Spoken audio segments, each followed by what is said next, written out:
Meus amigos, estamos aqui direto do Hospital Dr. José Ramos Neto, em Eunápolis, para uma entrevista com o Dr. André Negrelli, que é pneumologista especialista no tratamento de doenças respiratórias e pulmonares, para falar sobre os cuidados, prevenção e alerta da pandemia do novo coronavírus ou o Covid-19, né? Para a gente começar, primeiramente, bem-vindo aqui ao Painel em Pauta, para que a gente possa falar sobre esse assunto delicado, né, da sociedade. Como é o contágio do coronavírus? Como é que começa essa pandemia, doutor? Bom, essa pandemia está sendo uma novidade para todos nós. É uma doença extremamente nova, que pegou não só nós, como o mundo inteiro de surpresa. E nós estamos aprendendo junto com outros países, buscando a experiência dos outros países, inclusive para saber como ocorre esse contágio.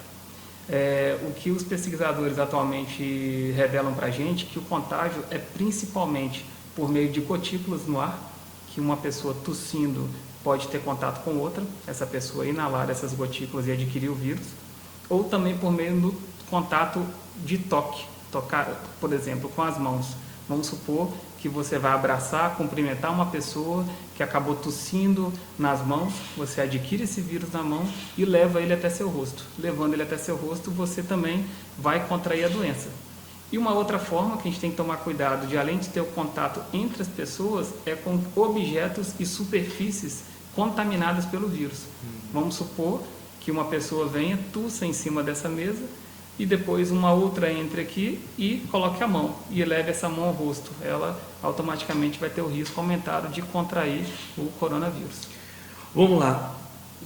É igual, o pessoal fala que é igual uma gripe, que é muito parecido, mas quais são os sintomas do coronavírus? O coronavírus ele se comporta muito parecido realmente com uma síndrome gripal, com sintomas de gripe, né? Ele tem uma tríade principal, que é a tosse, a falta de ar e a febre. São os 3 sintomas principais da infecção pelo coronavírus. Só que isso vai variar muito. Por exemplo, a grande maioria dos pacientes jovens, sem comorbidades, ou seja, sem doenças associadas, vão ter sintomas mais leves de um resfriado. Por exemplo, uma tosse mais fraca, uma dor de garganta, um nariz entupido, um olho, né, irritado. Então, podem ser mais leves. Agora, pessoas mais idosas ou pessoas com doenças já associadas, vamos supor um diabético, um hipertenso, um paciente que tem uma doença pulmonar, como a asma, por exemplo, o enfisema, esses pacientes podem desenvolver sintomas mais acentuados. Então, é uma variabilidade grande de sintomas, desde leves a mais acentuados. Isso é uma preocupação. Muito. Bom, vamos lá. Quais os grupos de risco, né? Quem está vulnerável a ser atingido pelo vírus? Como é que é essa história aí, então? Esse aprendizado a gente está tendo agora. Atualmente, o que foi identificado nos estudos dos outros países, né, principalmente a China, que nos contribuiu com bastante conteúdo, foi que os idosos, né, então a partir de 60 anos, principalmente acima de 70 anos, é um dos grupos mais vulneráveis. Também temos as pessoas que, como foi citado, que tenham doenças associadas. Então, qualquer tipo de doença crônica, ou seja, aquela doença que persiste ao longo da vida da pessoa, seja doença cardíaca, doença renal, doença do fígado, doença do pulmão. Então, essas pessoas que fazem uso de medicamento contínuo, que têm alguma condição, também estão no grupo de risco. Então, são pacientes que a gente tem que redobrar o cuidado, tanto na prevenção, como também no acompanhamento de desenvolvimento ou não de sinais de gravidade. Entendi. Olha, as redes, a gente está na época da era das redes sociais, né? WhatsApp, Facebook, Instagram. Então, assim, as redes sociais, eles disseminam uma série de conteúdos, né? E uma boa parte deles são fake news, são informações que não são verdadeiras. Dentre os mais variados compartilhamentos, tem ensinado a fazer álcool em gel em casa. Outros dizem que cebola protege contra o coronavírus. Quais os cuidados que tem que se tomar quanto a receber essas informações das redes sociais? E, por exemplo, sobre fazer álcool em gel, tem a mesma eficácia de você comprar um álcool em gel, por exemplo, já pronto, né? E a cebola realmente protege? Entendi. Bom, iniciando pela questão das fake news, infelizmente a internet deu essa liberdade, né, de todos nós termos uma opinião e conseguir expor isso de uma forma fácil e para muitas pessoas. O Ministério da Saúde, inclusive, criou um site especializado nisso, para identificar fake news. Se você for no Ministério, então ele vai ajudar a desmentir nisso. Então a gente tem que tomar muito cuidado e buscar informações em sites confiáveis e com profissionais confiáveis. Quanto à questão da cebola, não há nenhuma evidência de proteção, né? Então o recomendado é não utilizar nenhuma solução. Deixa a cebola para a gente cozinhar mesmo. Deixa para a parte alimentícia e, claro, com muita higiene, principalmente agora. Lavar bem a cebola, assim como os outros diversos alimentos. Exatamente. Quanto ao álcool, não é indicado fazer preparação de álcool artificial, soluções em casa. A gente tem que comprar o álcool já pronto, ou seja, na solução de 70%. Então, não tentar fazer outras soluções que elas podem ser ineficazes e trazer a falsa sensação de higiene. O paciente, né, ou a pessoa vai achar que está fazendo uma higienização adequada e, na verdade, não. Ela pode estar, o quê? Contribuindo para a contaminação.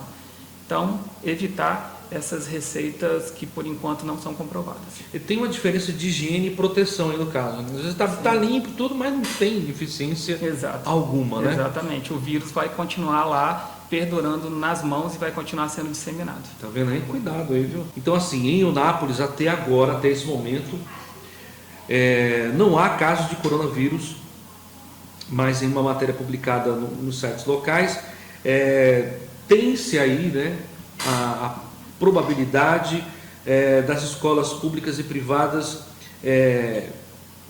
ficarem suspensas, né? Suspender as aulas nesse período, já antecipando as coisas, como medida para conter a disseminação do coronavírus. Há realmente essa necessidade de parar de ter aula, da criançada ficar em casa, os professores ficarem em casa? E com a suspensão, como se devem comportar os alunos, os colaboradores, os professores dessas escolas e de outros órgãos também, né, que vão ficar em casa?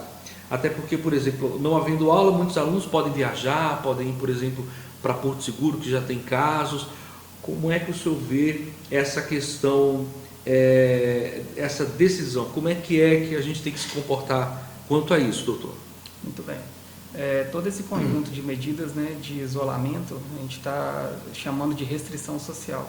A gente evitar, então, que as pessoas se aglomerem e que tenha contato entre elas, porque é a forma principal de disseminação do vírus. O vírus ele tem um poder de infecção muito grande. A cada pessoa que tiver a infecção pelo coronavírus, ela vai contaminar em torno de 2 a 3 pessoas. Então, a melhor forma da gente evitar essa contaminação seria como? A gente restringir o contato em grupo. E a escola, a gente sabe que é um conjunto, um aglomerado muito grande de crianças. Então, a restrição da escola em âmbito municipal é uma medida importante, porque vai evitar a disseminação descontrolada do vírus. E as crianças, ainda bem que até hoje os relatos, a grande maioria das infecções em crianças são infecções leves, porém, apesar deles desenvolverem poucos sintomas e evoluírem favoravelmente até o momento, eles são disseminadores. Então, eles podem levar, por exemplo, para casa, para uma pessoa mais idosa, uma infecção. Muito. E aí que é o problema, então, né? E aí que é o problema. Por quê? Porque a população de risco idoso, ou alguém, um pai ou mãe que tem uma comorbidade, uma doença mais avançada, crônica, pode adquirir esse vírus que está inofensivo para o filho ou para o seu neto, mas se tornar grave para ele. Então, a gente tem que tomar cuidado, ficar atento para essas medidas mesmo. Bom, hoje, né, como já falei, estamos gravando hoje no dia 17, o secretário de Saúde da Bahia confirmou, então, portanto, aqui no estado, 13 casos de coronavírus confirmados, né? Sendo 3 desses casos aqui no nosso município de Porto Seguro, cidade que é a 64 quilômetros daqui de Eunápolis, onde inclusive um deles foi contaminado em Itacaré, né, que passou a contaminação para uma mulher em Porto Seguro. Qual o alerta devemos ter sobre a atual situação e quanto ao repasse do vírus? Bom, em relação a esses casos que são notificados, né, em municípios vizinhos, qual que é o nosso cuidado que tem que ter? A gente não teve nenhuma notificação até o momento realmente aqui no nosso município, mas mostra que a gente tem que restringir a nossa mobilidade. Por quê? Se nós nos deslocarmos para regiões que já estão tendo o contágio do vírus, a gente aumenta a chance de carregar ele de volta para o nosso município. Então, hoje, uma das orientações, não só aqui, uma orientação internacional, é a gente reduzir mobilidade. Não só reduzir mobilidade intermunicípio. Então, eu faço um alerta também. A partir de hoje, a gente vai ter que fazer algumas restrições também domiciliares. Tentar sair de casa o mínimo possível, ou seja, para ir em direção ao mercado, fazer alguma atividade de trabalho essencial e sempre tentar o quê? Preservar a permanência em casa, para evitar que no deslocamento a gente tenha contato com outras pessoas e adquire a infecção. Então é muito importante. Bom, a gente já entrou aqui no assunto que eu quero perguntar. Como é que a gente se previne contra o coronavírus? Como é que é? Perfeito. A prevenção, ela essencial são os cuidados de higiene. A higiene é essencial, passando primeiramente pela higiene das mãos. A higiene das mãos, ela pode ser feita de duas maneiras. Ou com água e sabão, qualquer tipo de sabão, seja líquido ou sabão em barra, ou por meio do álcool gel. Só que o álcool a gente está vendo aí que a procura foi muito grande e ocorreu uma falta em todas as farmácias, não só daqui, mas também em outros municípios. Então, não tenha preocupação em relação a isso. Continue lavando as mãos com água e sabão, que a eficácia é similar à utilização do álcool 70%. Bom, quando é que eu devo lavar as mãos? Sempre. Então, vamos supor, eu estou em casa, sentei no sofá, liguei a televisão, estou vendo minha televisão, levantei, vou fazer outra coisa, eu tenho que lavar minhas mãos.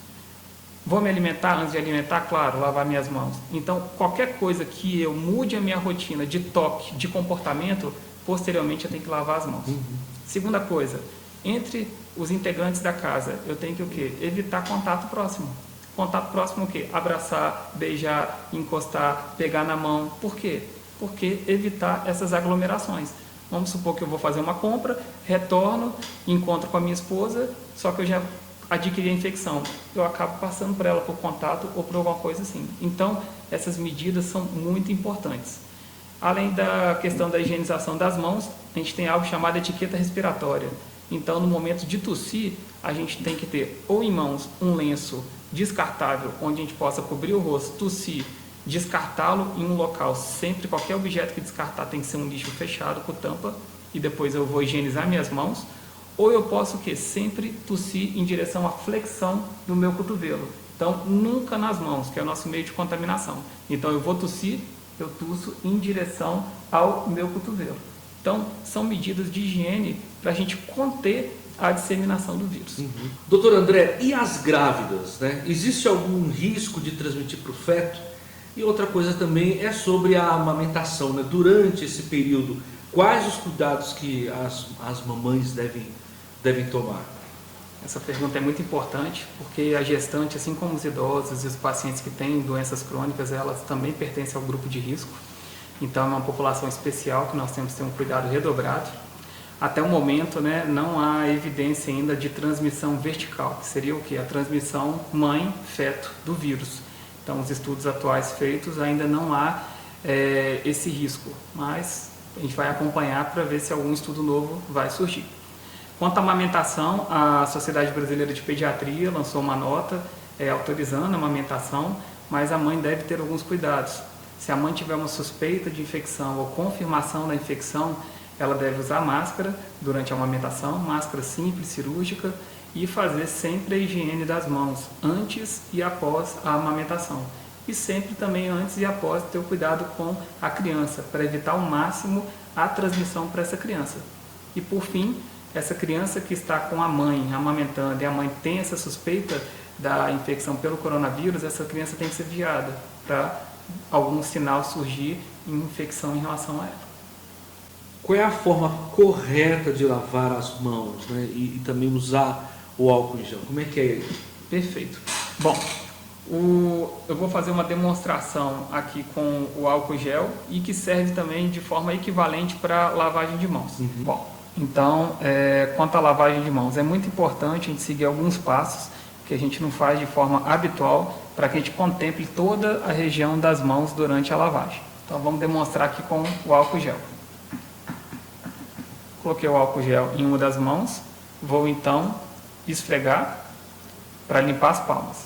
Depois, entre os dedos, eu vou esfregar na parte interna, igual vocês estão vendo, e na parte externa. Feita a higiene entre os dedos, eu tenho que lembrar da borda do polegar.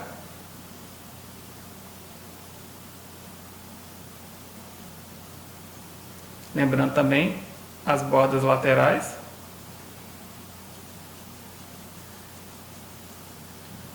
E as pontas dos dedos.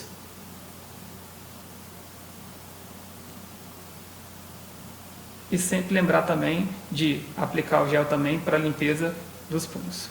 Então, feito isso, a duração desse procedimento você tem que esfregar mais ou menos por 40 a 60 segundos, seja com álcool, seja com água e sabão. Então é diferente daquela lavagem de mão que às vezes a gente vai, faz aqui, pega o papelzinho e enxuga. Não, tem que ser uma lavagem completa.